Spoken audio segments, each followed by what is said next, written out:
Et si le vrai pouvoir de séduction n'était pas de parler plus, mais de contrôler ce que tu retires? Reste jusqu'à la fin, parce que ce que Machiavel savait sur le désir peut littéralement changer la façon dont on te regarde à jamais. Le mystère avant la disponibilité est l'un des leviers les plus puissants de l'attraction humaine, car il touche directement à la psychologie profonde du désir et à la façon dont l'esprit attribue de la valeur à ce qu'il ne peut pas saisir immédiatement. Le mystère n'est pas une stratégie artificielle, ni un jeu de manipulation. C'est un état d'être, une posture intérieure qui consiste à ne pas se livrer entièrement dès le départ, à ne pas tout offrir trop vite, à ne pas exposer chaque pensée, chaque émotion, chaque intention dès les premiers instants. Lorsque tu es immédiatement disponible, tu deviens prévisible, et ce qui est prévisible cesse d'être fascinant. L'esprit humain est programmé pour explorer, comprendre, résoudre et conquérir ce qu'il ne maîtrise pas totalement. Ainsi, lorsque tu gardes une part de réserve, lorsque tu avances sans te justifier, sans chercher à être validé, tu déclenches un mécanisme puissant. L'autre commence à se poser des questions. Qui est-il vraiment? Que pense-t-il réellement? Que veut-il exactement? Et ces questions créent une présence mentale continue, car le mystère agit comme une graine plantée dans l'esprit qui pousse même en ton absence.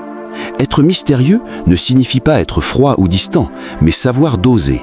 Savoir quand parler et quand se taire, savoir quand être présent et quand laisser de l'espace, car l'espace donne de la valeur à ce qui l'entoure. Plus tu remplis tout, moins il reste de place pour le désir. Machiavel l'avait compris, le pouvoir ne se montre jamais entièrement, car ce qui est totalement visible peut être attaqué, ignoré ou consommé. Le mystère te rend plus grand que l'instant, il te place au-dessus de l'interaction, car tu n'es pas en train de courir après l'attention, tu la laisses venir à toi naturellement. Lorsque tu n'es pas toujours disponible, tu envoies un message silencieux. Ta vie est pleine, tes priorités sont solides, ton temps est précieux.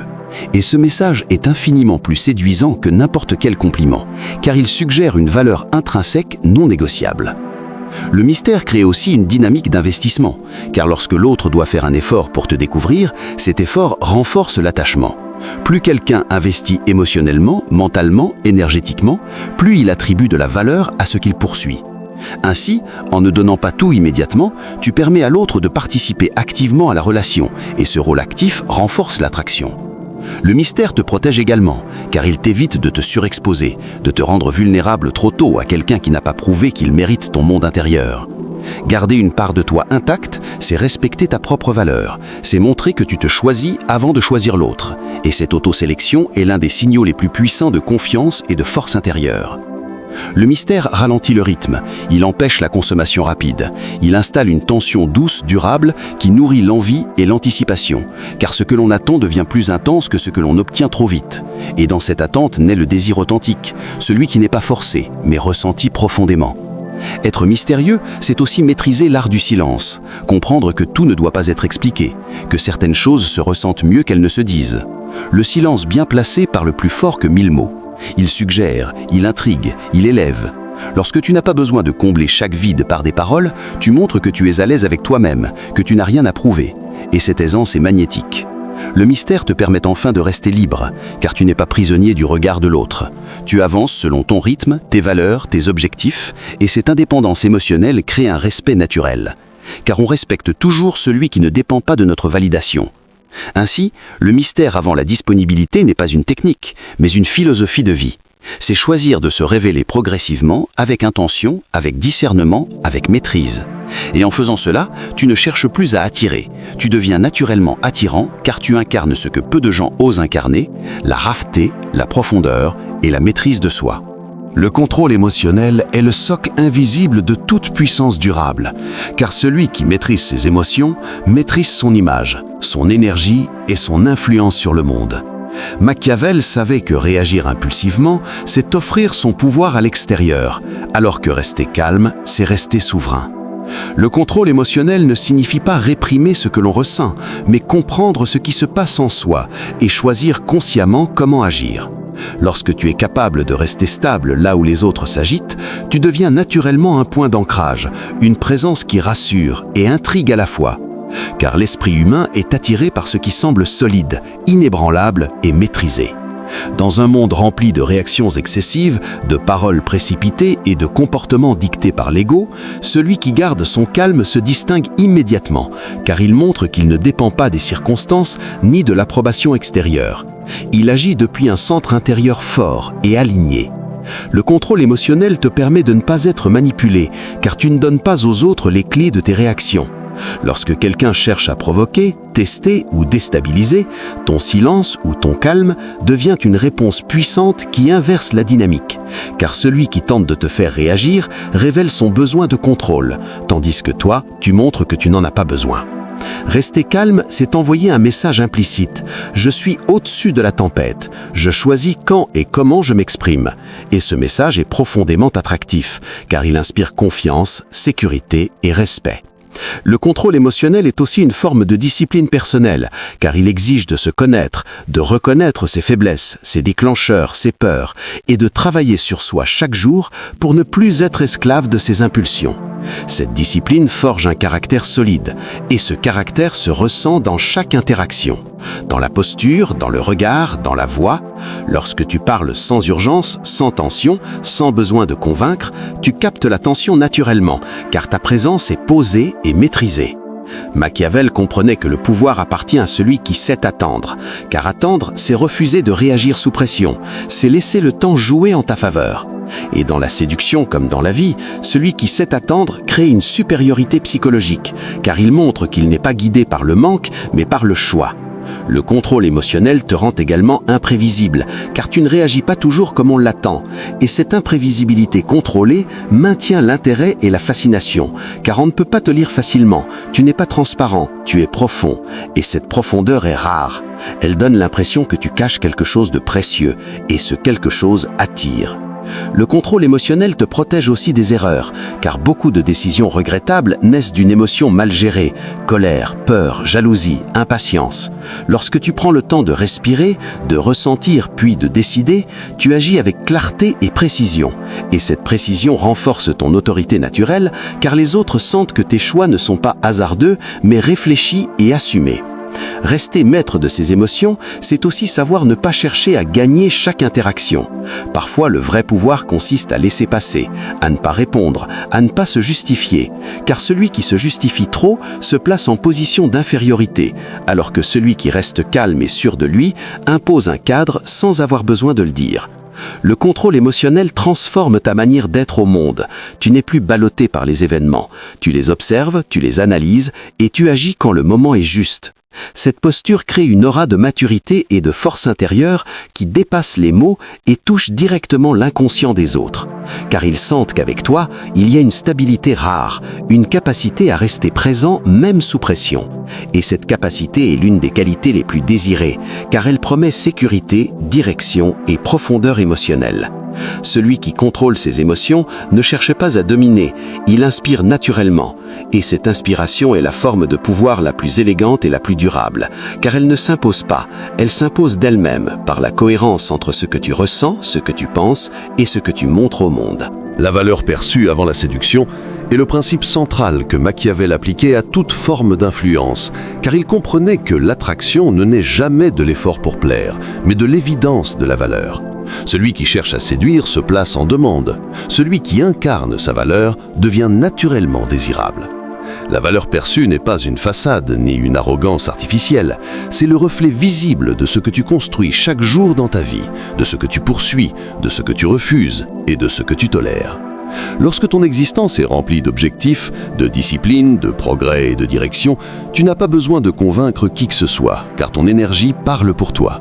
Les femmes, comme les êtres humains en général, sont attirées par ce qui semble déjà complet, déjà engagé, déjà en mouvement, car cela suggère une sécurité, une force et une stabilité intérieure. La valeur perçue commence par le respect que tu as pour toi-même, car personne ne peut te percevoir comme précieux si tu te traites comme optionnel. Lorsque tu poses des limites claires, lorsque tu dis non sans te justifier, lorsque tu choisis avec qui tu donnes ton temps, ton attention et ton énergie, tu envoies un message silencieux mais extrêmement puissant. Je me choisis. Et ce message résonne profondément, car il indique que ta présence est un privilège et non un acquis. Machiavel savait que le pouvoir repose sur la rareté et la cohérence, car ce qui est rare est désiré et ce qui est cohérent est respecté. Ainsi, lorsque tes paroles sont alignées avec tes actions, lorsque tes ambitions se reflètent dans ton mode de vie, tu dégages une autorité naturelle qui précède toute tentative de séduction. La valeur perçue se manifeste aussi dans ta capacité à avancer sans validation extérieure, car plus tu cherches l'approbation, plus tu diminues ton pouvoir, alors que plus tu agis selon tes principes, plus tu renforces ton image d'homme solide, indépendant et fiable. Cette indépendance est essentielle, car elle montre que tu n'as pas besoin de l'autre pour te sentir entier. Tu choisis l'autre par désir et non par manque, et cette différence change totalement la dynamique relationnelle. La valeur perçue est également liée à la manière dont tu gères ton temps, car le temps est la ressource la plus révélatrice de la valeur personnelle. Lorsque tu es constamment disponible, tu signales que ton temps n'a pas de poids, alors que lorsque tu es occupé par des projets qui te dépassent, tu deviens naturellement plus intéressant, plus intriguant, car tu sembles appartenir à un monde plus vaste que l'interaction présente. Machiavel comprenait que l'homme de valeur ne se définit pas par ce qu'il dit, mais par ce qu'il construit, car les résultats créent une aura que les mots ne peuvent imiter. Lorsque tu progresses physiquement, mentalement, financièrement ou spirituellement, tu modifies la façon dont les autres te perçoivent sans avoir besoin d'en parler, car ta posture, ton regard et ta manière de t'exprimer portent cette progression. La valeur perçue exige aussi des standards élevés, car accepter moins que ce que tu mérites affaiblit ton image intérieure et extérieure. Lorsque tu refuses les relations médiocres, les jeux inutiles et les compromis toxiques, tu montres que tu sais ce que tu veux, et surtout ce que tu ne veux pas. Et cette clarté est profondément séduisante, car elle simplifie l'univers autour de toi et rassure l'autre sur ta direction. La valeur perçue n'est pas figée, elle se cultive chaque jour par l'effort silencieux, la constance et la patience, car Machiavel savait que le vrai pouvoir se construit dans l'ombre avant d'apparaître à la lumière.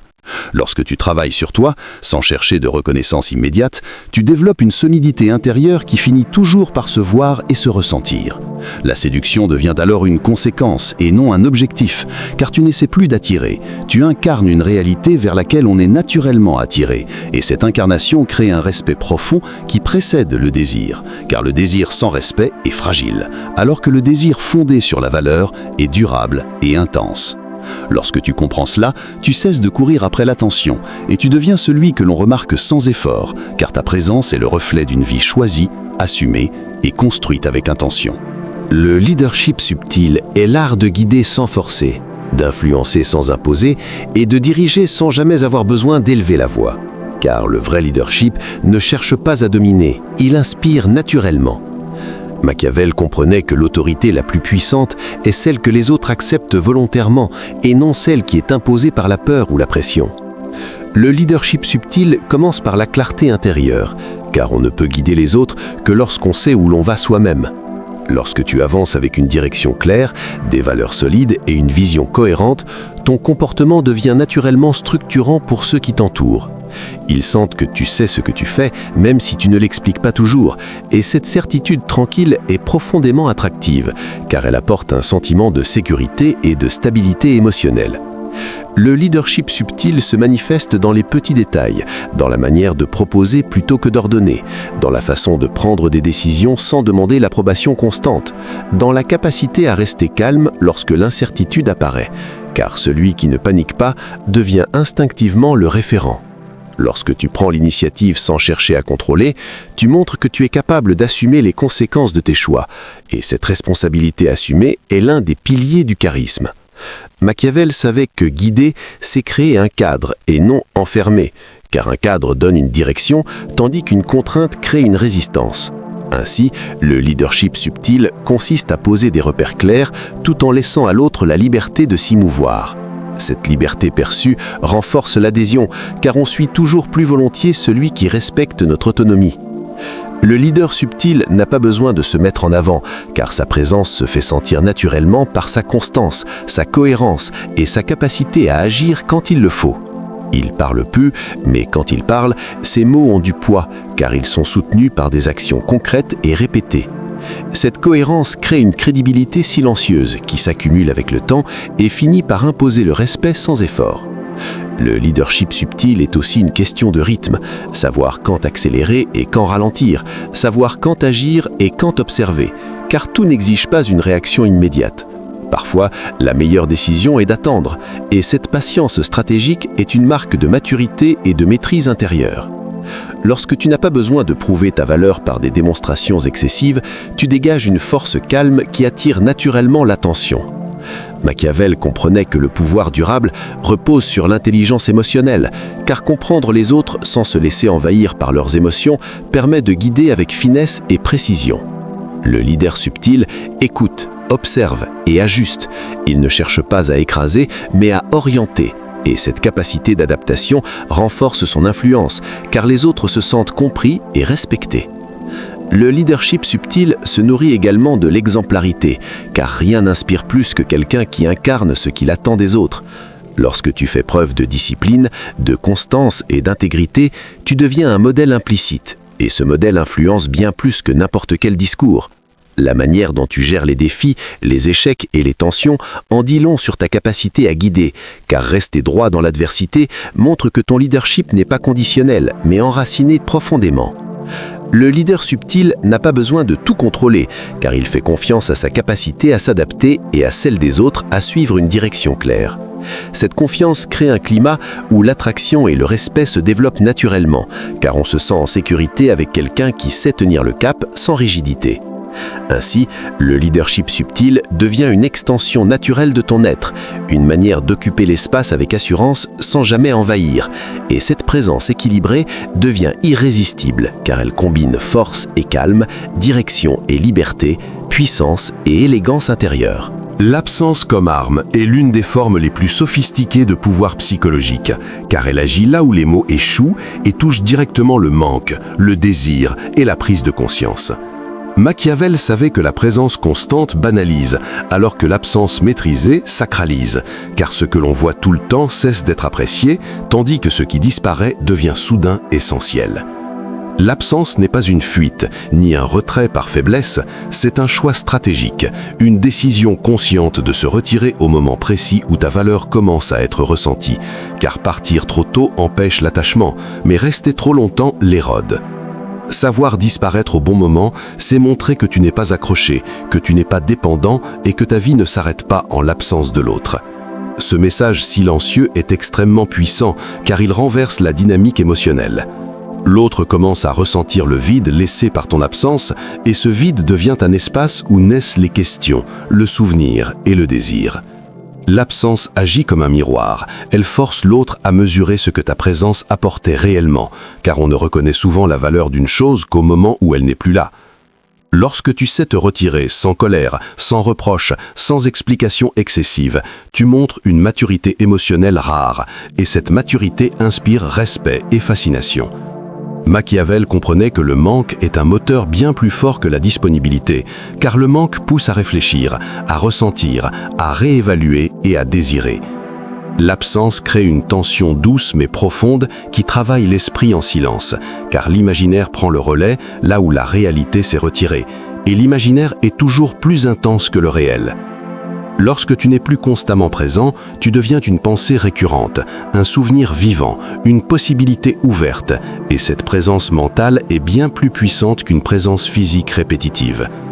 L'absence comme arme repose aussi sur la confiance en sa propre valeur, car il faut être solide intérieurement pour accepter de se retirer sans chercher à combler le silence par des messages ou des justifications. Cette solidité montre que tu n'as pas peur de perdre, car tu sais ce que tu apportes, et tu sais que ce qui a de la valeur revient souvent de lui-même. L'absence enseigne également une leçon implicite. Elle montre que ton temps, ton énergie et ta présence ne sont pas acquis, mais mérités. Et cette prise de conscience change profondément la manière dont l'autre te perçoit, car on respecte davantage ce qui peut se retirer que ce qui s'accroche. Machiavel savait que le pouvoir réside dans la capacité à se rendre nécessaire sans être omniprésent, car la nécessité naît du contraste entre la présence et l'absence. Lorsque tu maîtrises ce contraste, tu contrôles le rythme émotionnel de la relation. L'absence te permet aussi de te recentrer sur toi-même, de continuer à construire ta vie, tes projets et ta direction. Car plus ta vie est pleine, moins ton absence ressemble à un vide, et plus elle ressemble à une force tranquille. Cette indépendance rend ton retour éventuel encore plus impactant, car tu reviens enrichi, aligné et stable. L'absence n'est pas un jeu, mais une affirmation de soi. Elle dit « je choisis quand je suis là, et je choisis quand je ne le suis pas ». Et cette liberté de choix est l'essence même du pouvoir personnel, car celui qui peut partir sans peur montre qu'il ne dépend pas du regard ou de l'approbation de l'autre. Ainsi, l'absence devient un langage silencieux qui parle de valeur, de respect et de maîtrise intérieure. Et ce langage est compris instinctivement, car il touche des mécanismes profonds liés au désir, à l'attachement et à la reconnaissance de ce qui compte vraiment dans la vie. Lorsque tu comprends et incarnes cela, tu ne cherches plus à retenir, tu laisses l'autre ressentir, et c'est dans ce ressenti que naît l'attraction la plus intense et la plus durable. Si cette vidéo t'a fait réfléchir même une seconde, alors abonne-toi maintenant, parce que ce genre de contenu ne s'apprend pas à l'école. Like pour soutenir la chaîne et montrer que tu veux plus de contenu de pouvoir et de psychologie. Et dis-moi en commentaire lequel de ces principes t'a le plus marqué ou lequel tu vas appliquer dès aujourd'hui.